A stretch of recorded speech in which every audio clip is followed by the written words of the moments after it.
Welcome to HNN Audio Story, where fear finds you. Crystal Ball.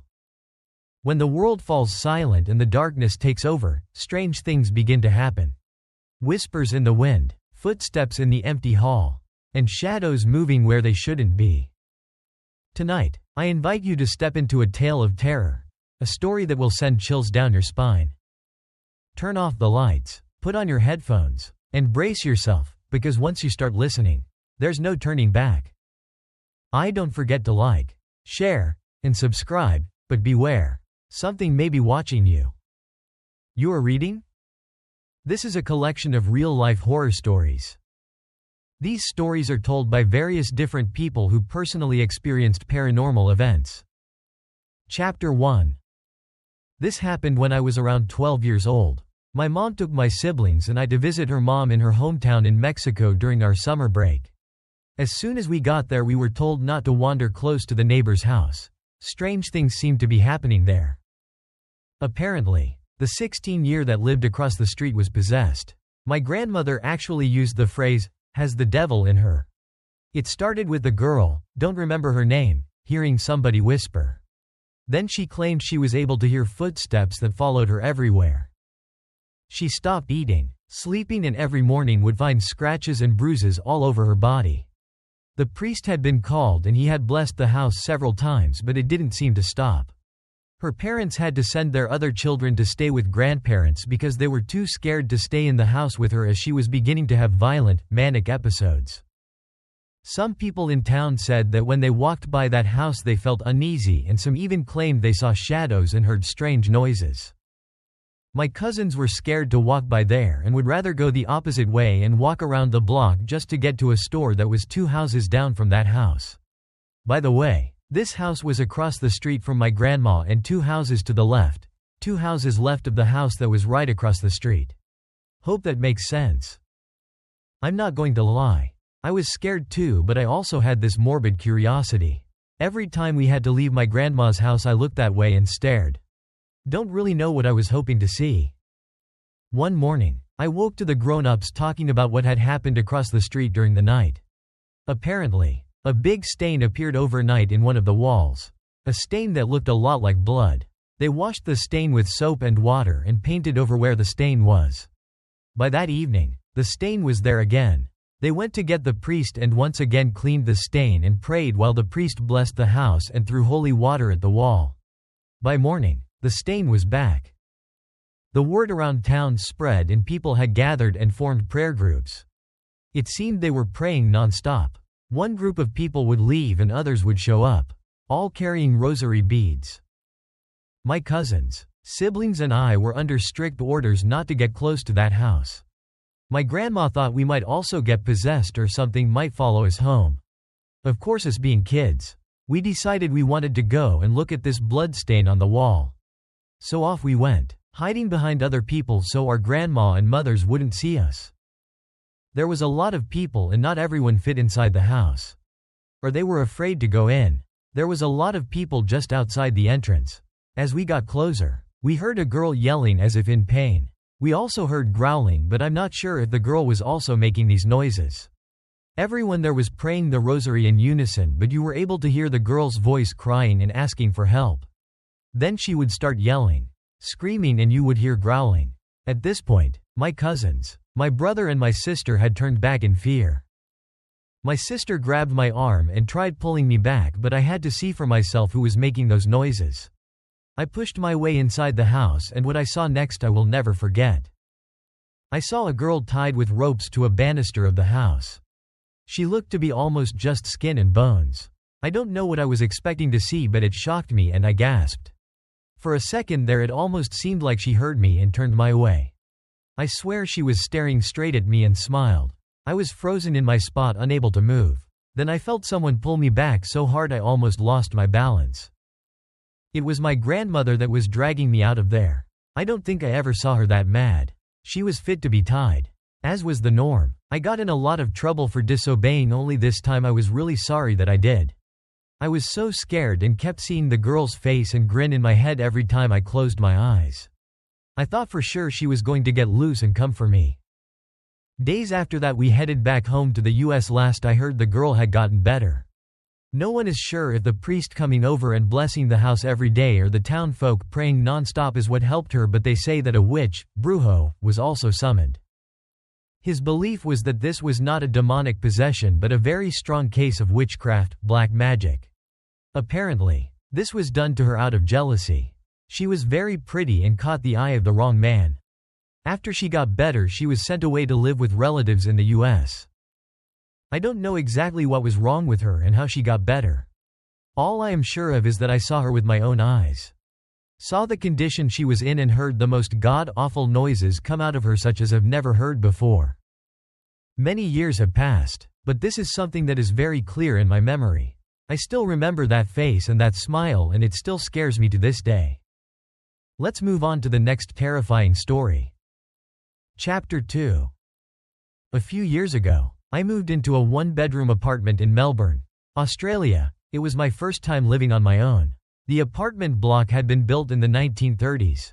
I'd been there for a few months when I came home from work one day and went into the bathroom. I saw something strange. The wooden board covering a hole in the ceiling that led to a small attic space lay broken in two pieces on the ground. I examined the broken pieces. The board was an inch thick, and it would have taken a Bruce Lee to break it. I thought the landlord had sent someone to work on the attic. I was frozen stiff with fear. I thought, someone is up there for sure. I emailed pictures to the landlord asking if anyone had been there, with an undertone of annoyance. Since she hadn't warned me, her reply read, "Please call me as soon as you are able to." I called, and she explained that her last two tenants had said the same thing happened. She promised to replace the board, and she did. A month later, I woke up one night around 4 a.m. I had so many goosebumps. It felt like someone was rubbing his or her hands on me. Everything was silent, but then I heard this sound coming from above my bed. It was a dragging sound, like someone pulling a sack of potatoes. I was frozen stiff with fear. I thought, someone is up there for sure. There is no way an animal could make that sound. After 5 minutes, I managed to work up the courage to turn on the light and walk to the bathroom. I was armed with a cricket bat. When I looked, I saw that the new board covering the hole was broken in two. I felt sick. The dragging sound had stopped, but I heard something else, whispering. The sound was clear and coming from the attic. It sounded like children's voices, and I could hear one sentence repeated over and over, "It's your turn. It's your turn." I switched on every light in the apartment to make things feel normal. It was 5 a.m. and dark outside. I watched TV to try to unwind. Then a fuse blew. My pet budgie, Dexter, whom I kept in the kitchen, usually never made a sound at night, but he started squawking like he was being strangled. I'd never heard him make those sorts of noises. He was screaming. I grabbed my car keys, ran out, sat in my car, and waited there until the sun came up. When I saw people walking their dogs, this comforted me enough to go back in. The front door was open, but I thought I hadn't closed it when I'd run out. I went to the kitchen to check on Dexter, and he wasn't in his cage. I felt sick again. All my windows were closed, so I looked everywhere inside. When I walked to the bathroom, I heard splashing. Dexter was half drowned in the toilet. I took him out, washed him, and dried him. I was so confused. At 8 a.m., I called the landlord and gave her a watered-down version of the night. "Oh, wow, you heard the whispering too," she said. I stayed in that apartment for another 18 months. I heard the whispering on a few occasions, and twice the board covering the hole in the ceiling moved. Although I live elsewhere, the landlord recently called. She said that her new tenants had begged to speak with me about some of the stuff that's been going on there. Forget it, it's their problem now. Chapter 3. In 2015, I went on a trip to DC for the 4th of July with my family. We visited George Washington State in Virginia. It was the middle of the day, scorching hot, and there was absolutely no air conditioning in the house aside from a few fans placed sparingly. I'm a huge history buff, so I was very excited about touring the house, and I knew a lot about George Washington and his state previously. So I knew that he had passed away in his bedroom in 1799. But that was definitely not what I was thinking about when our tour guide led our group upstairs to go see said bedroom. His bedroom had a lot of really delicate artifacts in it, so we weren't allowed to go inside. And there were little plastic barriers preventing us from doing so, but you could stick your head into the room and look around. For some reason, I was the only one in the group who decided to take a look. When I stuck my head into the room, I was immediately struck by how absolutely freezing cold it was in there. And I don't mean that there was a light breeze. It was as if I had stuck the upper half of my body into a walk-in freezer. I was confused by this because there didn't seem to be any air conditioning in the room.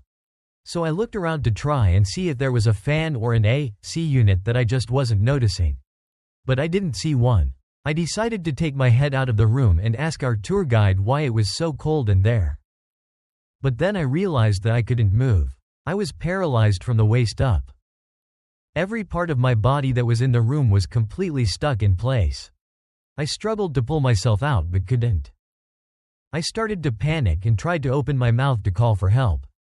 But when I opened my mouth, no sound came out. All of a sudden from the other side of the room, where there was a little piece of furniture, a mirror and a water basin, probably where Washington washed his face and shaved in the morning, I felt what I can describe as nothing other than a pair of eyes staring at me. Almost like the sensation of someone staring at you while you sleep. I didn't see a figure or anything but felt this huge and intimidating presence walk towards me and stare me down. It was horrifying, and I physically could not tell you how much time passed in that moment because it really felt like it could have been an hour. But I guess it was only a few seconds. After a while I finally broke free from my paralysis and almost fell backwards onto my butt. My mom asked me what was wrong and I told her that I wanted to leave. She didn't believe me when I told her the story later, but it still scares me to this day. I went on a Tinder date a couple of years ago. Everything started out relatively normal. We met at a nice downtown restaurant for dinner. She was even prettier in person and the conversation was flowing. However, it didn't take long for me to realize she was a super private person. For example, she would not tell me her last name, where she worked, or say anything about her family. She made it clear that she was protecting herself. And honestly, I don't blame her. I shrugged it off and the date continued. She took great interest in the fact that I was in seminary studying to be a pastor. That was nice because usually, that's a deal breaker for most women, at least in my experience. Towards the end of our meal, she confessed something to me. "I have something to tell you," she said, "but please don't think I'm crazy." I braced myself for whatever she was about to say. She explained that she recently moved into a new apartment. She lived alone, which was also a new thing. Though she couldn't put her finger on it, she was convinced there was a presence of a sinister and paranormal nature in her apartment. She had hardly slept since she moved in because she was plagued with constant nightmares and strange occurrences. I could see the fear and exhaustion in her eyes. She seemed quite sincere. "I can tell you're a good guy," she said. She elaborated that I seemed trustworthy and had a calming presence. "I know how this sounds, but would you please come home with me tonight? Honestly, I'm just scared to go back there alone." I was really taken aback by this. It's not every day I get asked to spend the night with a beautiful woman whom I just met. I figured she was either telling the truth or she picked a really odd way to initiate relationship. Either way, the night would be interesting. We talked for a bit longer and I agreed to spend the night with her.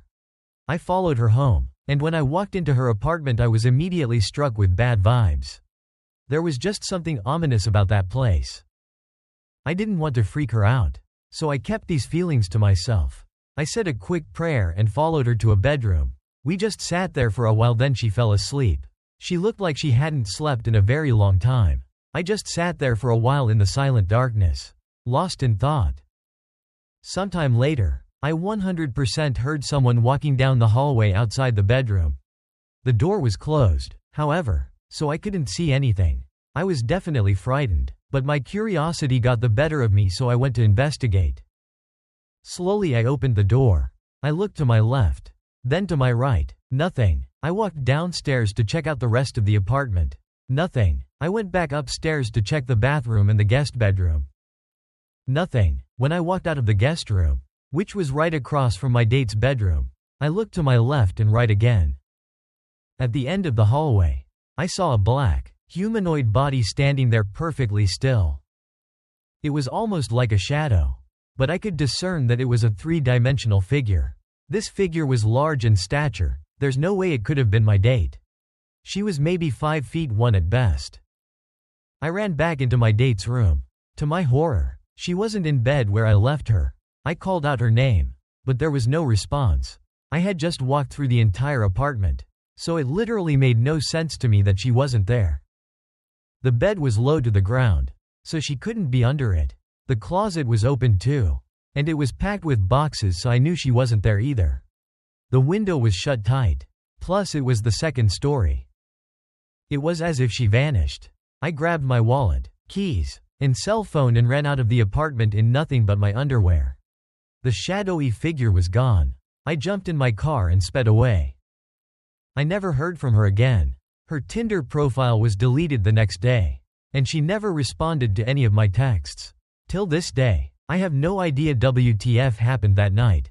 I also never went back to her apartment, mostly because I'm horrible with directions and she lived in the next town over. This was easily one of the most terrifying, inexplicable things I've ever experienced. Chapter 4. I was 8 years old when we first moved into the house on the edge of the forest. My parents had their doubts about buying a house with a backyard bordered by forest. They had concerns about wild animals getting into our bins or hurting our dogs, and were worried one of us might go too far into the trees and get lost. But it was cheap. My dad liked the seclusion. My mom loved the house itself, and my siblings and I were excited about playing in the backyard and exploring the forest. Our first sign that something wasn't right was that our dogs were absolutely terrified of the forest.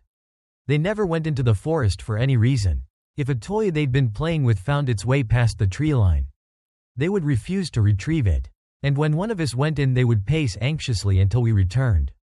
On occasion we'd notice the dogs staring at a spot in the forest in obvious distress, sometimes growling or barking, but we could never see anything there. My brother once carried one of the dogs into the trees to show her there was nothing scary about it, but she wriggled out of his grip and sprinted into the house in a panic.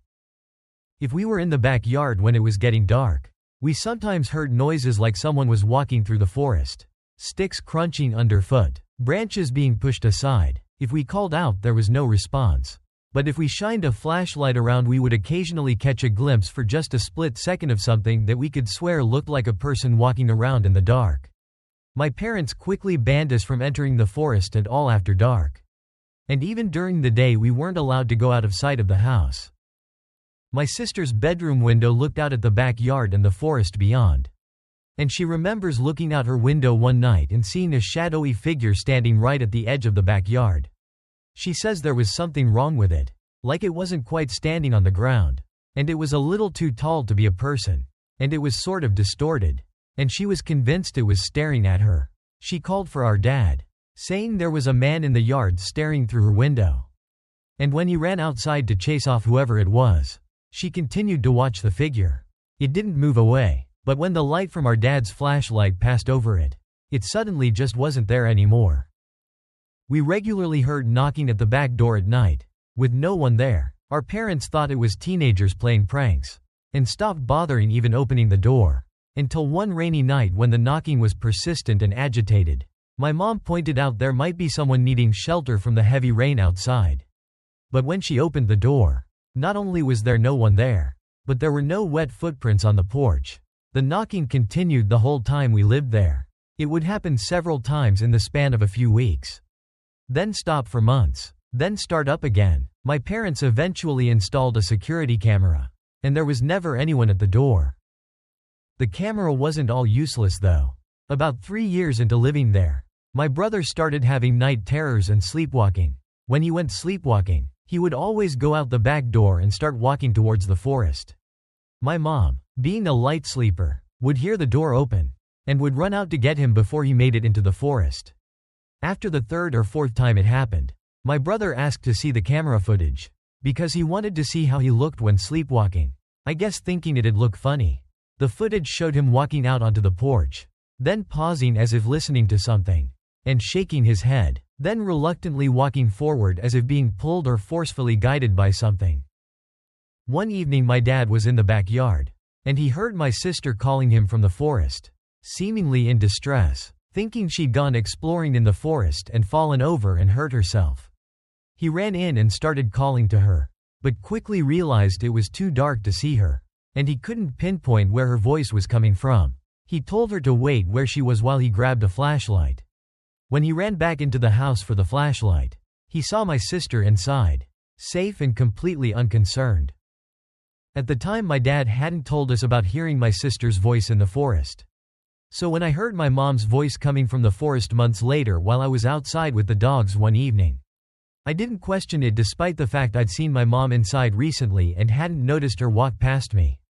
My mom was calling to me, saying she'd gotten her sweater caught in some branches and needed me to come in and help her. As I walked in, the dogs started barking, alerting my dad, who saw me through the window wandering into the forest. He came outside and called to me, and I said I was just helping Mom. He yelled back that Mom was inside and I needed to run back to the house as fast as I could, which I did. After this, my parents had a fence built around the backyard and started looking for a new place.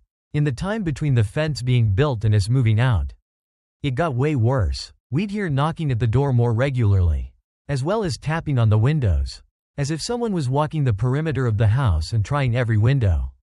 We would often hear scratching and scraping sounds on the fence, and voices beyond it. My brother's night terrors got more frequent, and one night my mom didn't hear the door open when he went sleepwalking, and he woke up standing at the fence, staring into the forest, with the dogs barking at him.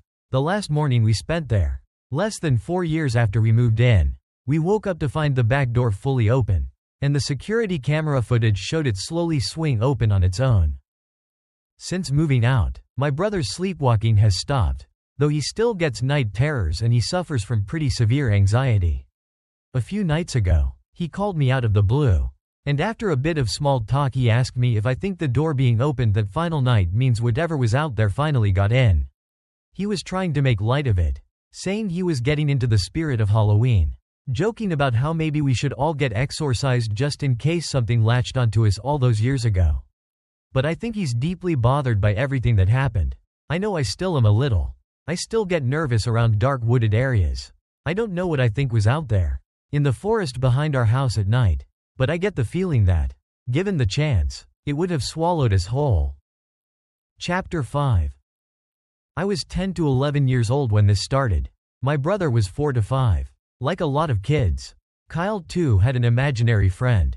And like most kids with imaginary friends, Kyle had given his a name with distinctive physical features. If I remember correctly, the friend's name was Bosco. Bosco was short, pudgy and had a gray beard. My parents thought it was a bit strange that Kyle's imaginary friend would be an adult man, but they didn't dwell on it too much. Bosco quickly became a part of our daily routine. While getting ready for school, Kyle would insist that I needed to stop hogging the mirror as Bosco had to fix his hair and beard. At breakfast, and lunch and dinner, the chair next to Kyle was to be left unoccupied because that's where Bosco would sit. My parents were just grateful that he didn't ask for an extra platter to be prepared, as Bosco did not eat. He just wanted to sit there to keep Kyle company. Bosco would make his presence felt at school too. Kyle's teacher once called my mom how impressed she was with Kyle's quickly expanding vocabulary. He was learning new words, and when asked, he would say his friend Bosco had said them to him. I remember this one instance when a new family moved into our neighborhood. Their kid was Kyle's age. Mom took us over to say hello to them. I remember Kyle shook the other kid's hand and said rather clearly, "I'm very pleased to make your acquaintance." The other kid just stared. My mom struggled not to look smug. My dad wasn't all that interested in Kyle's friend, or in anything else his kids did for that matter. So it was mostly my mom and I who got to hear about how nice and fantabulous Bosco was. Then came the incident that made us rethink just how imaginary Bosco really was. One day, Kyle and I were waiting at the bus stop just outside of school for Mom to pick us up. This place always had a lot of parents and kids around, so it was safe. Suddenly, Kyle began pulling on my arm, telling me he wanted to go to the store across the street and get a candy bar. I told him we could get one when Mom got there, but he just wouldn't listen. He pulled on my arm almost frantically and kept saying he needed a candy bar now. I gave in, and walked with him to the store, all the while telling him if Mom got mad at us, it would be his fault. The moment we had crossed the street, the driver of a bus lost control of the vehicle and mowed down a bunch of people at the bus stop. It was like a scene from a movie. I was in a state of shock while Kyle started crying. When my mom got there, she hugged us for what seemed like an eternity. She knew we could have been among the people who were crushed. Once we had gotten home and had calmed down, she asked me why we had crossed the street. I told her about Kyle wanting a candy bar. She questioned Kyle, who told her he didn't really want a candy bar. Bosco did, and he's the one who told Kyle to get me to go to the store with him. My mom turned pale. For some time after that, life went on as usual. Mom now asked Kyle about Bosco quite regularly, but he didn't say anything out of the ordinary. Just regular kids stuff. But another surprise for us was right around the corner. My mom's sister, our Aunt Rita, had just moved to our town. She had landed a job at the same company where Dad worked. And I remember that she and my dad got along very well. One weekend, my mom took us to see our maternal grandparents. Dad said he couldn't come as he had work. Mom seemed disappointed but agreed to take us without him. Nana and Papa too were impressed at how articulate Kyle was becoming, and listened with great interest about his new friend Bosco. The next afternoon, we were all sitting in the living room. I was playing with my grandparents' dog. Mom and her parents were talking while Kyle was fiddling with the TV remote. He switched to a channel where the movie Ghost was playing. The famous pottery scene, you know which one, was on. Mom instantly grabbed the remote and changed the channel to Cartoon Network. Kyle was upset. He demanded to know why he couldn't watch the movie. Mom explained to him that he could watch it when he was older and that it wasn't appropriate for kids to watch grown-ups hug each other like that. Kyle argued some more and Mom again told him he wasn't old enough. He pouted and in sheer exasperation asked why it was okay for Dad and Aunt Rita to hug like that in his bed. Mom was taken aback and asked what he was talking about. Kyle told her that Dad and Aunt Rita would get naked and hug in his bed, just like in the movie, when we were at school and Mom was at work. Once or twice a week, Dad would come home for a while and he and Aunt Rita would hug in Kyle's bed, and then get dressed and leave. Mom was outraged and asked why he was making up such a disgusting story. Kyle insisted that he didn't make it up. Bosco had told him. Bosco also said that Aunt Rita was hugging Dad right then, even as they spoke. Mom's gaze turned cold. She told our grandparents she was going home. She drove back to our house in a hurry. I deduced that Aunt Rita really was there because Mom came back later that night with more of our stuff and said that we'd be staying with Nana and Papa for a while. My parents were divorced by the end of that year. Chapter 6.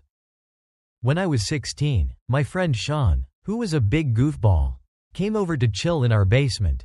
As he often would during the summer, I remember he had a Coke bottle in his hand. And I was eating Wendy's when he said we should check out that creepy cemetery across town. It was the worst idea ever. And I even told him that. Still, we had no school the next day. And I knew exactly which cemetery he was talking about. I don't know if one should even call it a regular cemetery. It was a large plot of land with maybe 1,000 tombstones at most. The tombstone was very archaic looking, and any time we pass, there were no signs of anyone having come to visit within the last 2 decades. It was very old. It had been closed 10 years ago. The site probably dated back centuries, and it had this super creepy vibe to it because it was closed off by a gothic metal fence. And it was surrounded by woods on 2 sides and some old abandoned building was at the center of it. Everything about it just gave scary vibes. Many people had reported weird sightings and strange sounds coming from the graves. Almost everyone in town had their own personal story of the place. Some of them were obviously exaggerated. 2 of the best stories I've heard from my family were from Uncle and Grandma. My uncle had once heard someone screaming for help while he was driving near that place. He stopped, got out of the car and heard the scream again. He said it was coming from inside one of the graves near the wire.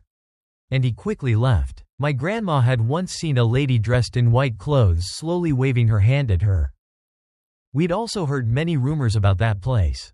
Like some people would go there at 3 a.m. to perform satanic rituals and other weird stuff. Some people had reported seeing smoke rising from deep within the cemetery at midnight.